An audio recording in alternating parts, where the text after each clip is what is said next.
Assalamualaikum warahmatullahi wabarakatuh. Shalom, Om Swastiastu, nama budaya dan salam kebajikan.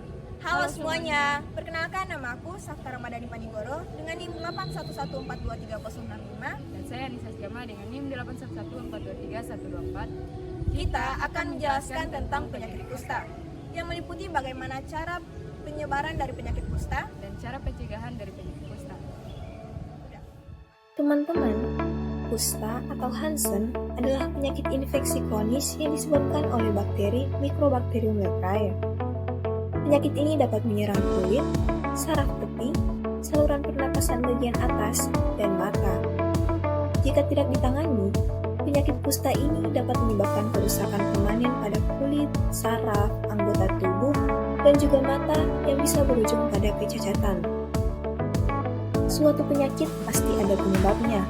Nah, penyebab utama dari kusta ini yaitu infeksi dari bakteri yang bernama Mycobacterium leprae. Mycobacterium leprae ini berkembang sangat lambat, sehingga gejala kusta mungkin baru muncul bertahun-tahun setelah seseorang terinfeksi. Nah, ada beberapa faktor lain yang bisa meningkatkan risiko seseorang terkena kusta, yaitu yang pertama, melalui droplet orang yang terinfeksi. Nah, kusta dapat menular melalui tetesan kecil dari batuk atau bersin orang yang terinfeksi kusta. Jika seseorang berada dekat dengan orang tersebut, mereka bisa menghirup bakteri kusta. Namun, penularan ini memerlukan kontak yang cukup dekat dan tidak mudah terjadi. Kemudian yang kedua, gangguan sistem kekebalan tubuh. Jika sistem kekebalan tubuh seseorang lemah, misalnya karena penyakit atau obat tertentu, tubuh menjadi kurang mampu melawan infeksi. Ini membuat orang tersebut lebih rentan terhadap penyakit kusta jika terpapar bakteri dari kusta. Kemudian yang terakhir ada berkunjung atau tinggal di kawasan endemik kusta. Orang yang tinggal atau berkunjung ke daerah di mana kusta umum terjadi memiliki resiko tinggi untuk terpapar bakteri kusta. Di kawasan endemik, ada lebih banyak orang yang terinfeksi sehingga penting untuk menjaga kesehatan dan tetap waspada.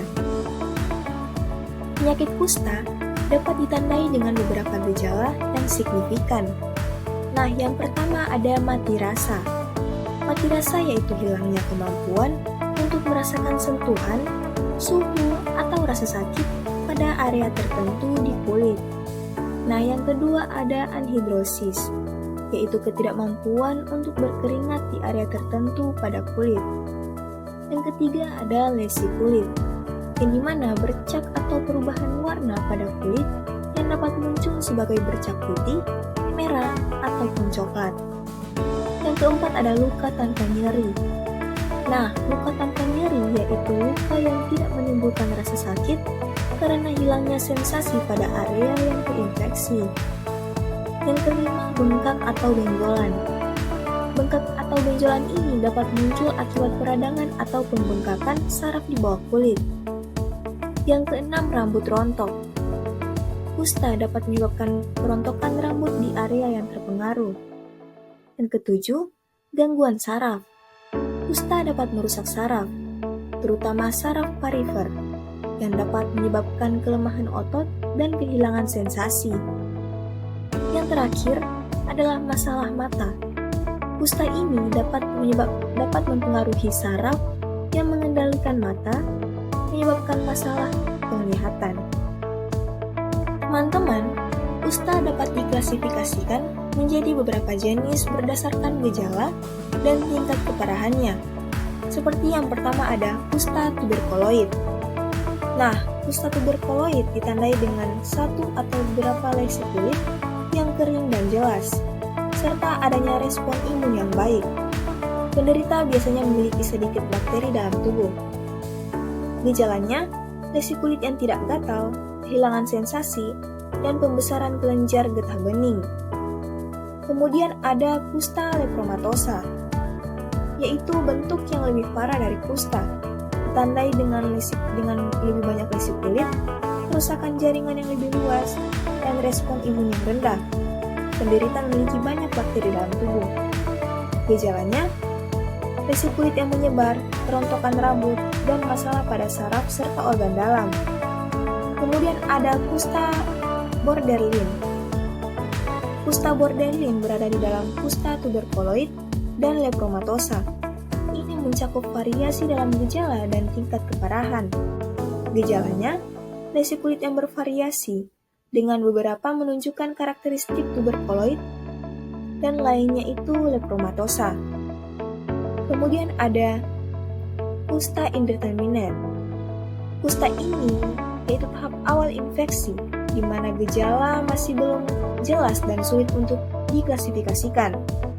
Gejalanya, lesi kulit yang ringan dan tidak spesifik, biasanya dengan sedikit atau tanpa kehilangan sensasi. Kemudian ada kusta borderline tuberkuloid, yang dimana memiliki karakteristik antara tuberkuloid dan borderline, dengan beberapa lesi yang lebih jelas dan respon imun yang lebih baik. Gejalanya, lesi kulit yang lebih sedikit dibandingkan dengan kusta lepromatosa, tetapi dapat menunjukkan kehilangan sensasi. Kemudian kusta borderline lepromatosa, yaitu bentuk yang lebih parah dari borderline dengan banyak lesi kulit dan respon imun yang lebih rendah. Gejalanya, lesi kulit yang lebih banyak dan beragam, serta potensi kerusakan saraf yang lebih besar. Kemudian ada kusta multibasilar, yaitu istilah yang digunakan untuk menggambarkan kusta lepromatosa dengan banyak basilius atau bakteri dalam tubuh. Ini mencakup semua bentuk lepromatosa. Gejalanya, banyak lesi kulit, kerusakan jaringan luas, dan risiko tinggi untuk komplikasi. Teman-teman, meskipun penyakit ini jarang terjadi dan dapat diobati, pencegahan tetap penting untuk mengurangi risiko penularan. Nah, ada beberapa cara pencegahan dari penyakit kusta, yaitu seperti deteksi dini dan pengobatan, vaksinasi, menjaga kesehatan lingkungan, edukasi masyarakat mengenai penyakit kusta, menghindari kontak langsung dengan penderita kusta, kemudian perawatan kesehatan yang baik, dan juga menjaga nutrisi yang baik. Pengobatan untuk penyakit kusta telah berkembang pesat dan kini dapat dilakukan dengan terapi yang efektif. Nah, ada beberapa cara pengobatan untuk penyakit kusta. Yang pertama ada multi-drug therapy atau MDT. MDT biasanya terdiri dari rifampicin, dapsone, dan clofazimine. Yang kedua ada perawatan luka. Nah, penting untuk menjaga kebersihan dan merawatnya dengan benar untuk mencegah infeksi sekunder. Yang ketiga ada manajemen. Pengobatan untuk gejala ini mencangkup penggunaan obat peredam nyeri dan terapi fisik. Yang keempat, dukungan psikososial. Dukungan psikologi dan sosial sangat penting untuk pasien untuk membantu mereka mengatasi masalah emosional dan sosial yang mungkin timbul. Kenali gejalanya, cegah penyebarannya, dan dukung mereka yang berjuang melawan kusta. Bersama, kita wujudkan masyarakat yang sehat dan peduli satu sama lain. Kusta dapat disembuhkan. Ayo, bantu putus rantai penularan. Baiklah teman-teman, sekian penyampaian dari kami mengenai penyakit kusta. Lebih dan kurangnya kami mohon maaf. Wassalamualaikum warahmatullahi wabarakatuh.